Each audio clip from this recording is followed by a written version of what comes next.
ఒకే చోట నిలబడి శివకేశవులిద్దరిని దర్శించడం అనేది గొప్ప అనుభూతి కదండి. ఈరోజు మనం 11వ శతాబ్దానికి చెందిన కాకతీయుల రాజుల కాలం నాటి త్రికూట ఆలయాన్ని అనగా ఒకే దగ్గర శ్రీ కాశీ విశ్వనాథుని, శ్రీ అనంత పద్మనాభ స్వామిని, శ్రీ వేణుగోపాల స్వామిని దర్శించుకున్నాం. వీడియో స్టార్ట్ చేసే కంటే ముందు నాదొక చిన్న రిక్వెస్ట్ అండి. ఈ వీడియో చూసిన తర్వాత లైక్ చేసి కామెంట్ చేయండి. అలాగే మన ఛానల్ని సబ్స్క్రైబ్ చేయని వాళ్ళు ఇలాంటి మరిన్ని వీడియోల కోసం సబ్స్క్రైబ్ చేయండి. ఇక వీడియోలోకి ముందుకు వెళదాం.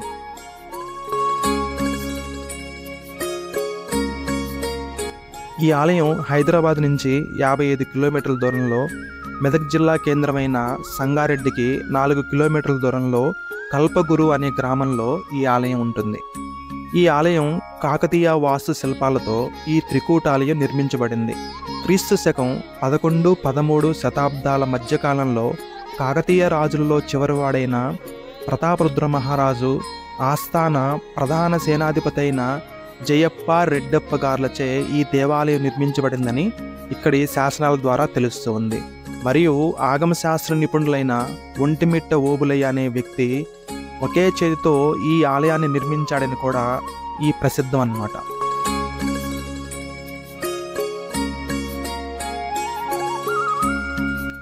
ఉమ్మడి మెదక్ జిల్లాకే తలమానికమైన ఈ దేవాలయ శిల్పకళా నైపుణ్యం అద్భుతమైనది.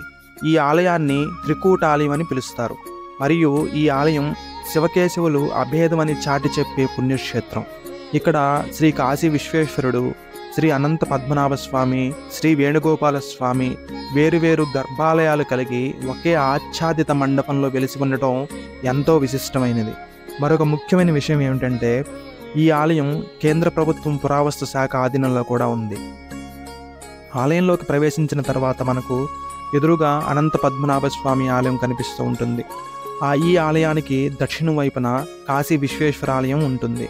ఆలయ గర్భాలయంలో అంటే ఈ కాశీ విశ్వేశ్వర ఆలయంలో ఎత్తైన పీఠంపై శివలింగం ప్రతిష్ఠించబడి ఉంటుంది. గర్భాలయ ద్వారం ముందు పై భాగాన సర్వాలంకార భూషితుడైన నందీశ్వరుడు, ద్వారబంధానికి ఇరువైపులా ద్వారపాలకుల విగ్రహాలు కూడా అత్యంత శోభాయమానంగా మలచబడి ఉన్నాయి. ఈ త్రికూట ఆలయంలోని 3 ఆలయ యొక్క శిఖరాలు అతి నిర్మలంగా సోపాన పద్ధతిలో ఇటుకలతో అప్పటి కాలంలోని సున్నంతో నిర్మించబడింది. ఈ ఆలయం కాకతీయ శిల్పకళా నైపుణ్యంతో విరాజిల్లుతూ ఉంటుంది. ఈ దేవాలయం అటు శైవానికి మరియు వైష్ణవానికి రెండిటికి సంబంధించిన ఆలయంగా మనకు కనిపిస్తూ ఉంటుంది. అందుకే శివకేశవులకు భేదం లేదన్న వాదం మన ఈ కల్పగురు దేవాలయమే తార్కాణం అన్నమాట.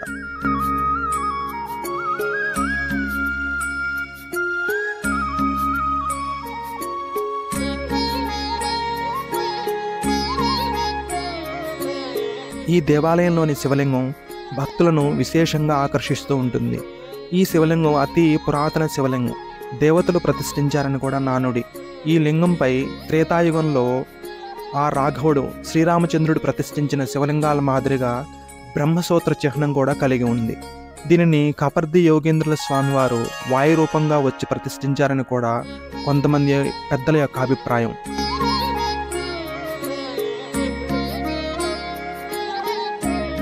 పంచ దక్షిణ కాశీ క్షేత్రాల్లో ఈ క్షేత్రం కూడా ఒకటిగా పేర్కొనబడుతూ ఉంది.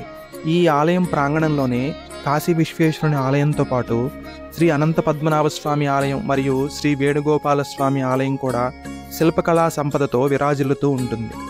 పశ్చిమ దిశగా ఉన్న అనంత పద్మనాభ స్వామి వారి గర్భాలయం నందు శేషసేనుడైన విష్ణుమూర్తి యోగ నిద్రలో ఉండగా లక్ష్మీదేవి పాదసేవ చేస్తున్నట్లుగా మరియు నాభి నుంచి వెలువడిన కమలం నుంచి బ్రహ్మదేవుడు ఉన్నట్లు కూడా ఈ విగ్రహాన్ని మలచబడి ఉంది. ద్వారబంధం పైన మొక్కల తోరణం, లలాట భాగం పైన 5 శిఖరాల యొక్క నమూనాలు, ఇంజామరలో వీస్తున్న శ్రీమతుల విగ్రహాలు కూడా అత్యంత శిల్పకళా నైపుణ్యంతో మలచబడి ఉన్నాయి.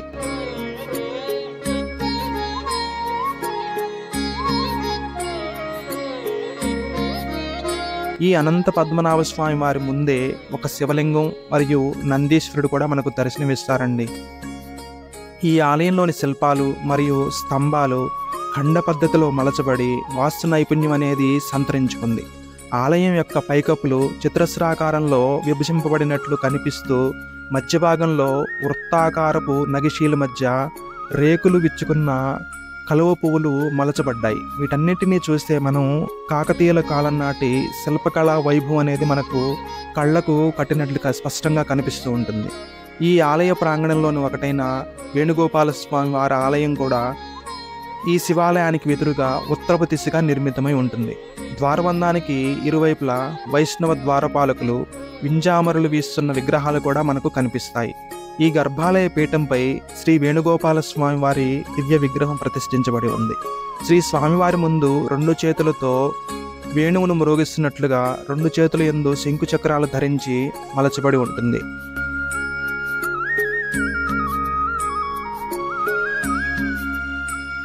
మడతబడిన కాళ్లతో నిలుచుని ఉన్న ఈ విగ్రహం సుమారు 4 అడుగులు ఎత్తు కలిగి ఉంటుంది. సర్వాలంకార భూషితులైన ఈ స్వామికి ఇరువైపులా ఇరువురు స్త్రీమూర్తులు వారి పాదముల కింద గల గూడులలో ఆవు దూడలు వేణుగానం వింటూ ఆనందిస్తున్నట్లుగా మలచబడి ఉంటుంది.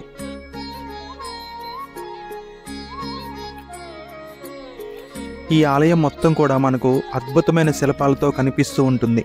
ముఖ్యంగా స్తంభాలైతే మన చేతి వేళ్లు కూడా దూర్చేంత సన్నని రంధ్రాలతో చెక్కు చెదరకుండా ఈ స్తంభాలను మలచడంలో వారి యొక్క నైపుణ్యతను ప్రదర్శించారు. ఈ ఆలయం 3 గర్భాలయాలకు ముందు ఈ తాబేలు శిల కనిపిస్తూ ఉంటుంది. ఇక్కడ నిలబడి చూసినప్పుడు 3 గర్భాలయాల్లోని మూర్తులను ఒకేసారి మనం దర్శించవచ్చు. ఇదే ఆలయంలో ఉపాలయాలుగా నాగేంద్రుడు, వినాయకుడు, సరస్వతీదేవి, మహావిష్ణుమూర్తులు కూడా మనకు దర్శనమిస్తూ ఉంటారు. ఈ ఆలయంలో ఈ తాబేటి బొమ్మ దగ్గర నిలబడి దీన్నే రంగమండపం అని కూడా పిలుస్తూ ఉంటారు. ఇక్కడి నుంచి మనం ఆలయాన్ని నిలబడి అన్ని వైపుల నుంచి చూస్తున్నప్పుడు అద్భుతమైన స్తంభాలు మరియు పైకప్పులు, చతురస్రాకార శిలలు మరియు వృత్తాకార శిలలతో కలువులతో చెక్కిన శిలలు మనకు అద్భుతంగా కనిపిస్తూ ఉంటాయండి. నిజంగా ఈ ఆలయాన్ని దర్శించేటప్పుడు అప్పటి కాలంలోని శిల్పుల యొక్క నైపుణ్యాన్ని, ఆ కాలపు రాజుల యొక్క కళాపోషణను కూడా మనం గుర్తించవచ్చు.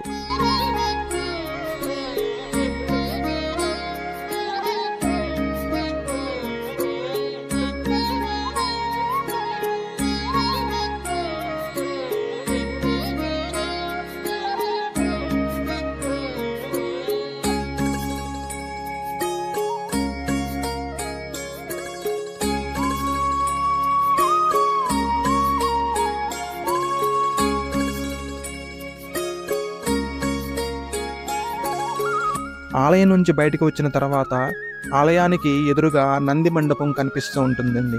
ఈ నంది మండపం అత్యద్భుతమైన శిల్పకళా సంపదతో తీర్చిదిద్ది ఉంటుంది. ఈ నంది మండపంలోనే 2 వైపులా ఆసనాలు కూడా ఏర్పాటు చేయబడ్డాయి. ఈ మధ్యనే ఈ మండపానికి పురావస్తు శాఖ వారు కూడా మరమ్మతులు కూడా చేశారు. ఈ ఆలయ ప్రాంగణం అంతా విశాలంగా చాలా ఆహ్లాదకరంగా ఉంటుంది.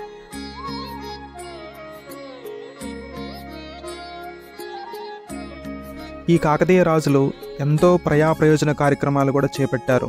ఎన్నో తటాకాలు కూడా నిర్మించారు. ఈ ఆలయాన్ని పోలిన త్రికూటాలయాలు వేరే చోట కూడా ఉన్నాయండి. ఒకటి ఇప్పటి వరంగల్ జిల్లాలోని కొడవటూరు గ్రామంలోని సిద్ధేశ్వర ఆలయం, మరియు రెండవది మెదక్ జిల్లాలోని ఎల్లారెడ్డిపేటలోని త్రికోటేశ్వరాలయం. ఈ 2 ఆలయాలు కూడా ఈ త్రికూటాలయాన్ని పోలి ఉంటుంది. ఈ 3 ఆలయాలు ఒకే విధంగా పోలి ఉండడం కూడా విశేషం. ఈ 3ంటిని కూడా కాకతీయ రాజులే నిర్మించారు. ఈ ఆలయం అంతా కూడా ఎంతో శిల్ప కళాఖండాలు మలచబడి ఉన్నాయి. ఈ శిల్ప కళాఖండాలన్నీ కూడా ఒక నిర్దిష్టమైన పద్ధతిలో చెక్కబడి ఉన్నట్లు మనకు కనిపిస్తూ ఉంటాయి. ఈ ఆలయాన్ని వేరువేరు కాలాల్లో వేరువేరు మఠాధిపతులు, పీఠాధిపతులు కూడా దర్శించి ఎన్నో దాన కార్యక్రమాలు కూడా ఈ ఆలయంలో నిర్వహించారు. దేవాలయ వార్షికోత్సవంలో భాగంగా ప్రతి ఏటా వైశాఖ శుద్ధ పాడ్యమి, విధియ మరియు తృతీయ అంటే అక్షయ తృతీయ, ఈ 3 రోజుల్లో ధార్మిక కార్యక్రమాలు విరివిగా నిర్వహిస్తూ ఉంటారు. అలాగే శివరాత్రి సందర్భంగా కూడా రుద్రాభిషేకాలు మరియు విశేష పూజలు కూడా జరుగుతూ ఉంటాయి. వైష్ణవ సంబంధమైనటువంటి ప్రముఖ దినాలలో శ్రీరామనవమి, వైకుంఠ ఏకాదశి, దీపావళి, అనంత పద్మనాభ స్వామి వ్రత కథలు కూడా జరుగుతూ ఉంటారు. విశేష దినాలలో అన్నదానాలు కూడా జరుగుతూ ఉంటాయి. అలాగే కృష్ణ జన్మాష్టమి వేడుకలు, శ్రీరామనవమి వేడుకలు, కార్తీక మాస ఉత్సవాలు, కార్తీక మాస దీపారాధనలు కూడా ఈ ఆలయంలో జరుగుతూ ఉంటుంది.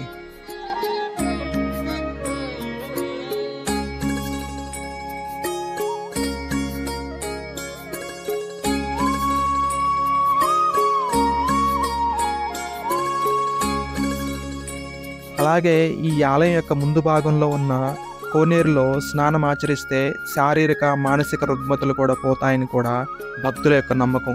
కోనేరులో అప్పటి కాలం బట్టి మెట్లు కూడా చివరి వరకు దిగటానికి కూడా ఏర్పాటు చేయబడ్డాయి. కోనేరులో ఉత్తర దక్షిణ పడమర దిక్కులలో సొరంగ మార్గాలు కూడా ఉన్నాయి. ఉత్తర దక్షిణ సొరంగ మార్గం కాశీద్వారం అని భక్తులు చెప్పుకుంటూ ఉంటారు. అంతేగాక ఈ గ్రామంలో సంగమేశ్వర దేవాలయం, విఠలేశ్వర దేవాలయం, 2 దుర్గాభవానీ మాత దేవాలయాలు, 2 ఆంజనేయ స్వామి దేవాలయాలు కూడా ఉన్నాయి. ఈ ఆలయాన్ని దగ్గరగా ఉన్నవారు హైదరాబాద్ పరిసర ప్రాంత వాసులకి దర్శించడానికి వీలుగా ఉంటుంది. ఈ ఆలయం యొక్క లొకేషన్ని డిస్క్రిప్షన్లో ఇస్తాను. దాని ద్వారా కూడా మీరు ఈ ఆలయాన్ని చేరుకోవచ్చు.